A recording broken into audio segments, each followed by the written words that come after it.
Hi friends, welcome to प्यारा India. Friend, कुछ दिन पहले ही आप लोग को हम वीडियो के माध्यम से बताए थे कि DSSSB यानी कि दिल्ली सरकार द्वारा जल्द ही नर्सिंग अफसर की भर्ती आप लोग को देखने को मिल सकती है। इसके साथ फार्मासिस्ट और अन्य पदों पर भी बहाली आएगी। मगर हम इस वीडियो में स्पेशल आप लोग को नर्सिंग अफसर के बारे में बताएंगे कि नर्सिंग अफसर की जो बहाली आएगी तो इसका एजुकेशन क्वालिफिकेशन क्या होना चाहिए। BSc नर्सिंग या GNM वाले बच्चे फॉर्म को फिलअप कर सकते हैं कि नहीं कर सकते हैं, या आपके पास एक्सपीरियंस होना चाहिए, एज लिमिट क्या होना चाहिए, सैलरी क्या बनने वाली है, और फिर आपका जो सिलेक्शन प्रोसेस है उसमें आप लोग का जो एग्ज़ाम होगा उसका सिलेबस क्या होने वाला है, किस तरह से सवाल पूछे जाएंगे, निगेटिव मार्किंग है कि नहीं है, इन सभी चीज़ों की जानकारी इस वीडियो के माध्यम से आप लोग को मिलने वाली है। पहले तो हम पोस्ट के बारे में और सैलरी के बारे में पहले ही बता चुके हैं, मगर इसमें ब्रीफली आप लोग को ये सारी जानकारी भी देने वाले हैं। तो जैसा कि यहाँ पे देख सकते हैं कि 12 जनवरी 2024 को ये नोटिस जारी किया गया है। आपका जो ऑनलाइन आवेदन है 13 फरवरी से स्टार्ट होगा, जो कि 13 मार्च तक चलेगा। तो यहाँ पे पूरा डेट आपको दिया गया है और यहाँ पे देख सकते हैं कि आपका जो पोस्ट है 224 है, यानी कि कोड पोस्ट कोड का आपका नर्सिंग अफसर का कोड जो है 224 है। और जो आपका डिपार्टमेंट में भर्ती होगा मैंने पोस्टिंग होगा वो हेल्थ एंड फैमिली वेलफेयर में होगा। और यहाँ पे जो ग्रुप है आपका B है, इसका सैलरी अच्छा खासा बनने वाला है। और टोटल सीट यहाँ पे देख सकते हैं 1560 है, 15 से 7 सीट है टोटल। ये सारी चीज़ जानकारी आपको हम पहले भी दे चुके हैं, ठीक है। अब देखिए यहाँ पे जो विशेष जानकारी जो यहाँ पे अब पूरा दिया गया है, इससे अब आप लोग को हम बताने वाले हैं।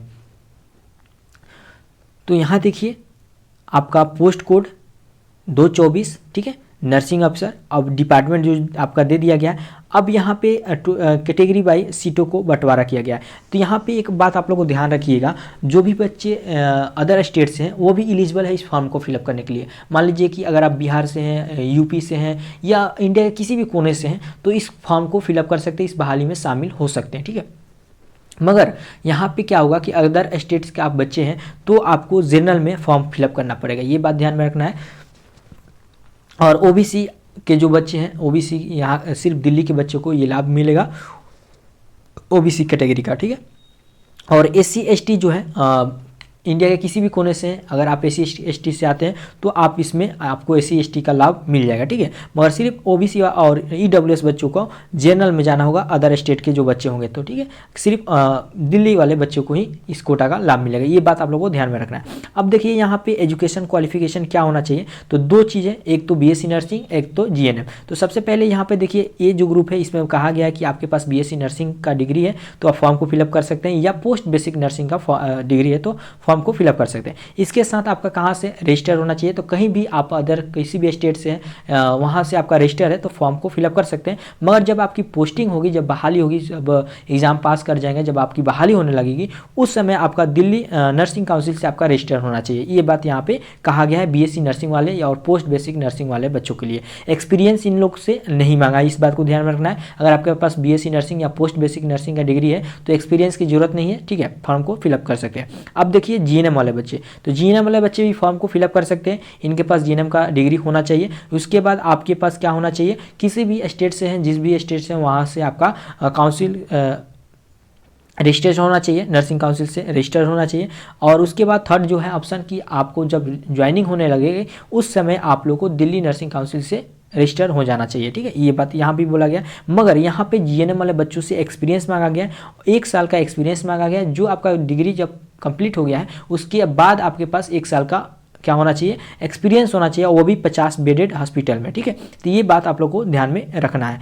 अब देखिए यहाँ पे सैलरी की बात किया जाए तो पे स्केल जो है आपका लेवल 7 होने वाला है। सैलरी बहुत अच्छा खासा होने वाला है, 70,000 से प्लस आप लोगों की सैलरी होने वाली है। यहाँ पे बेसिक सैलरी जो है 44,900 से लेकर 1,42,400 रुपये है। अब देखिए एज लिमिट यहाँ पे दिया गया है। एज लिमिट जो है आप लोग को जनरल वाले बच्चे, जो अदर स्टेट वाले भी बच्चे यहाँ पे शामिल होंगे, मात्र आप लोग को 30 साल का एज दिया गया है, ठीक है। 30 साल वाले बच्चे ही फॉर्म को फिलअप कर सकते हैं। मगर अगर आप दिल्ली से हैं, OBC से आते हैं, और अदर स्टेट से अगर SC ST से हैं तो उन लोगों को छूट दिया गया। SC ST के लिए 5 साल का छूट दिया गया और OBC के लिए 63 का छूट दिया गया। इसके जानकारी आगे आपको हम दिखा देंगे। तो यहाँ पे जो भी था विपरीत जानकारी ये बता दिएगा।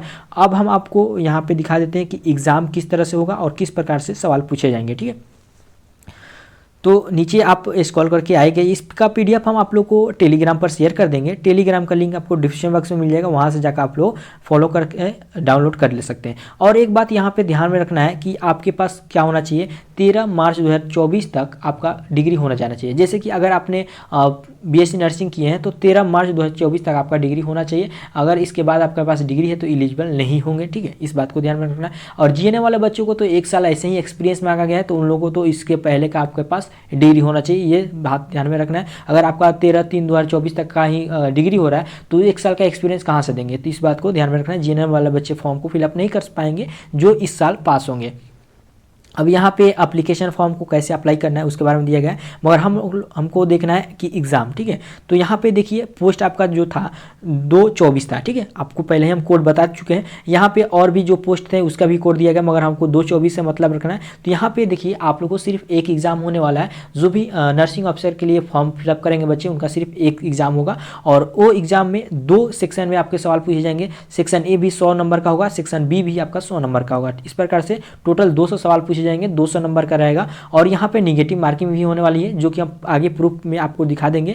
1/4 आपका निगेटिव होने वाला है, यानी कि अगर आप 4 सवाल गलत करते हैं तो 1 नंबर आपका काट लिया जाएगा। इस बात को भी ध्यान में रखना है। अब देखिए यहाँ पे सेक्शन A जो है, इसमें आपको 5 टॉपिक से सवाल पूछे जाएंगे, जैसे कि GK से 20 सवाल रहेंगे, ठीक है, 20 नंबर का।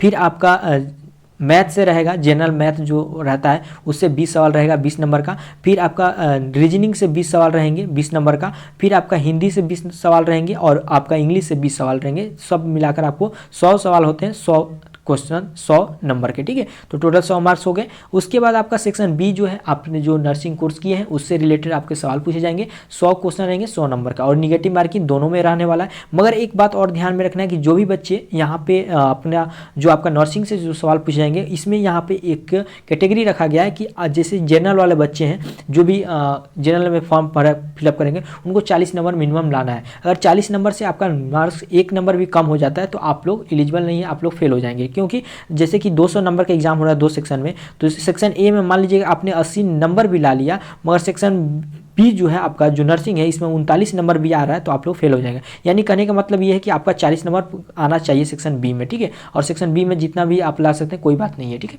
यहाँ पे मिनिमम आपको 40 नंबर लाना है। और वही जो बच्चे दिल्ली से हैं, जो OBC कैटेगरी से आते हैं, उनको 35 नंबर लगाना है। और SC ST तो जो पूरा ऑल इंडिया से कहीं से भी SC ST के स्टूडेंट हैं, उनको मात्र 30 नंबर लाना है, तो वो लोग इस सेक्शन B में, ठीक है। इस बात को भी ध्यान में रखना है। तो ये सारा चीज़ हो गया।